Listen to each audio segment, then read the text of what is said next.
Hello everyone, welcome to my channel. In this video we will be talking about the easiest way to enter Canada in 2023. I know that a lot of people in recent years have been attracted to Canada due to the demand in the labor market and the beauty of the country. Why not just for visit? So in this video I'll be talking about the easiest way for you to enter Canada in 2023. So there is this visa that is called the temporary visa. It's a temporary visa and it's called visit visa. And when we say temporary visa, it's any visa that you can use to enter Canada for a short period of time, ranging from maybe weeks to 6 months. So this visa that I'm talking about is a kind of a temporary visa and it's called the visitor's visa. Yeah, according to the latest update in January 2023, things have become very easy for people who want to visit Canada if they meet the requirements that they are asking in the by the Canadian government. So ladies and gentlemen, if you are interested to travel to Canada, please do stay around and do not forget to subscribe to my channel, because this is the only way that you can show that you appreciate. Thank you very much. As you subscribe, do also turn on the notification bell, because in this channel we are going to be bringing you a lot about travel, a lot about job, and some basic educations that you definitely need for your daily life. Thank you. So what is this visitor's visa that I'm talking about? This visitor's visa is a kind of visa that the Canadian government is giving for people outside Canada that will permit you to stay in Canada for up to 6 months.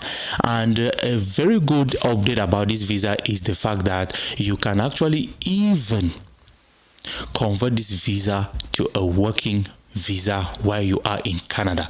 There are actually ways how you can do that. We're going to talk about that in this video.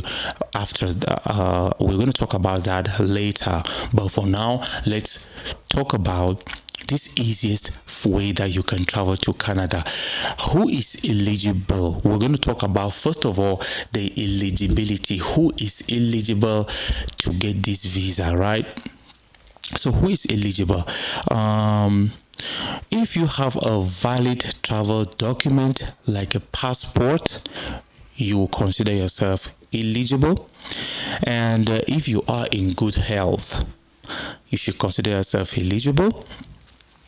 If you have no criminal or any immigration related convictions, then you are eligible for this visa. And if you can convince an immigration officer that you have ties such as a job or home back in your country, then you're definitely eligible. If you have enough money to stay, then you are eligible for this visa. So yeah, on the second point, we are going to be looking on the various documents in details that you need. The first document that you need is a travel history. It's a travel history. Remember, this is a visitor's visa. And Canada, the immigration officer wouldn't want to have the impression that you just want to start traveling to Canada. So if you have a traveling history, it is a plus for you, because the immigration officer will actually know that you are a tourist and you just want to explore Canada like you've been exploring other places. And what is this travel history? It is a passport page that shows your visa that you stamped in and into and out of a certain country that you visited in the last 10 years.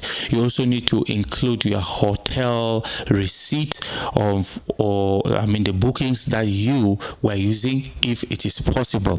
You also need to show your flight tickets, your itineraries, which countries did you go to in the last few years. These include This fall under your travel history. Remember, if you don't have a travel history, the immigration officer will be wondering why you want to start traveling only from Canada. Another very, very important point is the valid passport. Valid passport. You need to have a passport that is valid for at least 6 months. Imagine a situation where you want to travel to Canada and then you are asking for a visitor's visa that could even be up to 6 months, but your passport is going to expire in maybe just 3 months. But it's not going to be possible. They'll be wondering what's going to happen if something happens to you in Canada and you're not able to come back. What's going to happen with an expired passport, right? And also for those of you who are not living in your home country, if you are living in another country and you want to go to Canada for visiting, you make sure that in your passport you have a visa of at least 6 months as well. You have your passport that is eligible, that is older than 6 months, and also a valid visa in your passport that is at least 6 months. This is to ensure the officer that as I'm leaving, as I'm going to your country for visit, I'm going to return back to base, to where I'm coming from, right? It's very important. And then you need to provide proof of funds. Proof of funds. You need to provide a bank statement that shows a track record of your financial transactions, right, from your job or from the activity that you have been doing, at least for 6 months. A bank history that shows that every month I put in 500,000 maybe CFA, or I put in Naira, or any amount, right? I put in when I deduct. Your bank statement should have detailed information on your finances, how you make the transactions, right? And besides that, it should show that you have a certain amount, which I advise should be at least 10,000 Canadian dollars upward. Don't forget that it also depends on the duration of your visit, whether it is a business temporal, whether your temporary visa that you want to ask is for business purposes or for tourist purposes. If it's for tourist purposes, how long are you going to be in Canada also matters, right? You need to also provide to the visa officer a sufficient proof of funds that will, because the visa officer is a Canadian definitely, and he or she knows how much a tourist can spend in at least approximately per day, right? So you need to convince them with the proof that I have this in my bank account and I am comfortable where I am going. That is for proof of funds. Another one that is very important, this should be the fourth document, is the proof that you will return. You need to show proof of ties from the country that you are living. If it is your own country, do you have property? Do you have children? Do you have a job? And if you have children, you need to show proof that you need to show the visa officer that you have children are back home. You show a marriage certificate, and you show that they are back home, their family is back home, right? If you have a job, you need to show the job contract, you need to show actually a pay slips, and you also need to show that you have taken leave, a permission from your boss that you want to visit Canada for touristic purposes and for a particular period of time.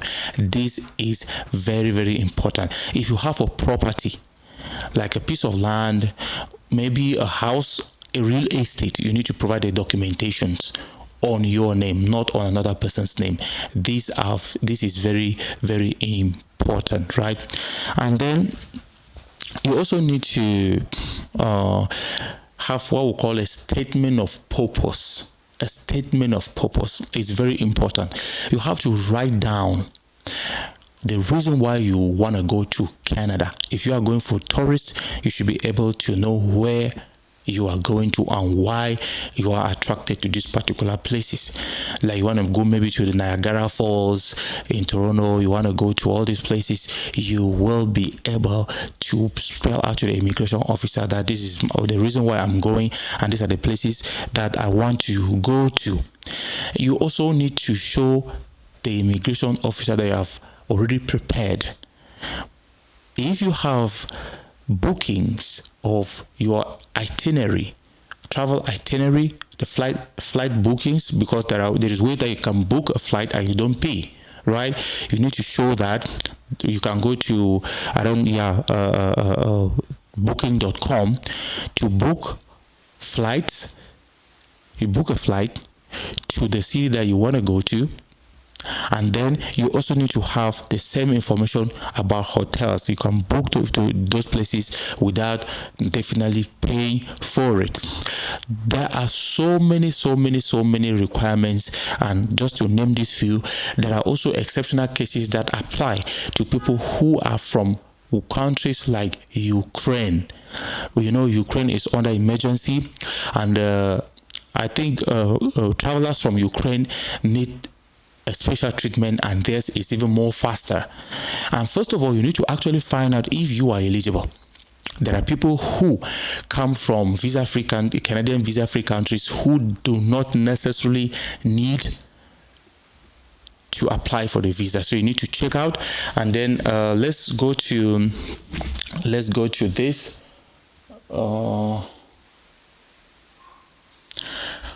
Okay, so let's go to the Canadian website and look a little bit about the visitor's visa. You say, first of all, you need to know that your application is online. Your application is online, and then you don't need any interview like in other countries like the US, where you need to go for an interview. If you apply for this visitor's visa and you are called upon to bring your passport, know that they have deemed it necessary to grant you this visa. If not, they are going to send you an email to say that we don't have enough reasons to grant you this visa. They will definitely give you the reason why they can't give you this visa. And please, talking about proof of funds, don't manipulate any document, right? Don't fake it, because they will want a document that have your address, your name written on it, and the contact information. They can contact this bank to make sure that you are a client in this bank and that you have been making transactions in this bank. This information is very important. So let's go through here. You can see step 1 about this document. Your online account is still available during the blah blah blah. This is my account actually. You can apply online, mail applications to the IRCC. You can use your online accounts for as well. And then that's why I was saying that how long can you stay? They will give you this information as well. And then you also need to make sure, like I said, that you are eligible to actually go to Canada, and you have to check. Now let's go to how the steps on how to apply.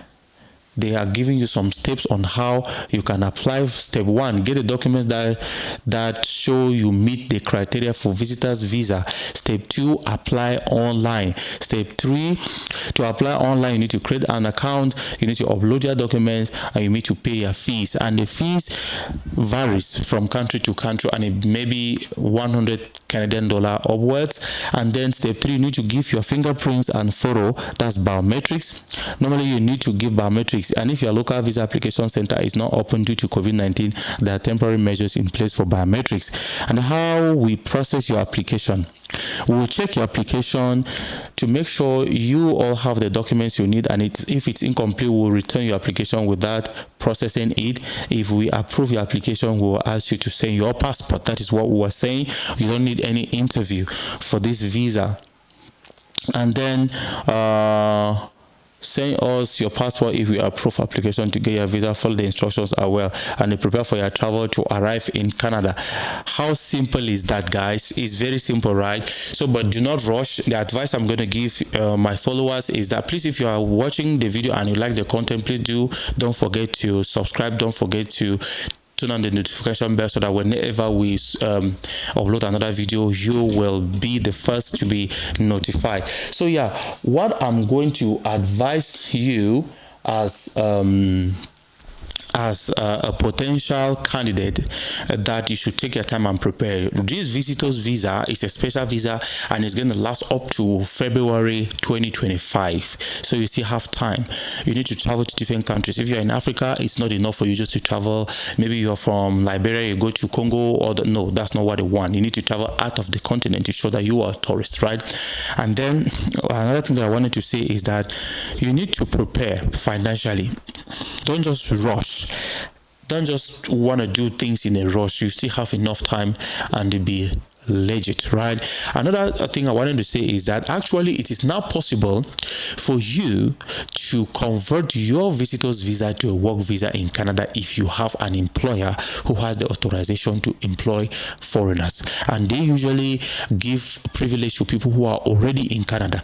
So you are welcome to this channel once more. I wish you all the best, and I hope that you will succeed in this journey this time around. I know there are so many people who are struggling to go to Canada and it's not easy.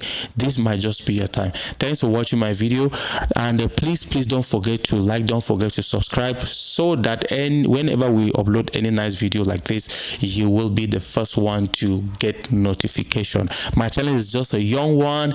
Please be among my first 100 subscribers. Shalom.